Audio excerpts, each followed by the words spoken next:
Praise the lord. ఈరోజు దేవుని వాక్యము. భర్తకు పుట్టు రోషము మహారౌద్రము గలది, ప్రతీకారము చెయ్యు కాలమందు అట్టివాడు కనికరపడడు. ఈ వాక్యం ద్వారా దేవుడు మనతో చెప్పినది ఏమనగా, ఈ వాక్యం భర్తకు కలిగే అసూయ మరియు రోషం ఎంత తీవ్రమైనదో తెలియజేస్తుంది. వ్యభిచారం లేదా విశ్వాసభంగం జరిగితే భర్త హృదయంలో అతను కనికరం చూపడు, ప్రతీకారం తీసుకోవాలని భావించవచ్చు. ఈ వాక్యం మనకు ఒక హెచ్చరిక. వివాహ బంధాన్ని గౌరవించాలి, విశ్వాసాన్ని కాపాడుకోవాలి.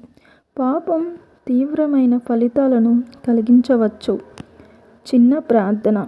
ప్రభువా, మా హృదయాలను పరిశుద్ధంగా ఉంచుము, విశ్వాసభంగానికి దారితీసే ఆలోచనల నుండి మమ్మను కాపాడుము. మా కుటుంబాల్లో ప్రేమ, నమ్మకం, శాంతి నిలిచియుండునట్లు దయచేయుము. ఆమేన్. Praise the lord.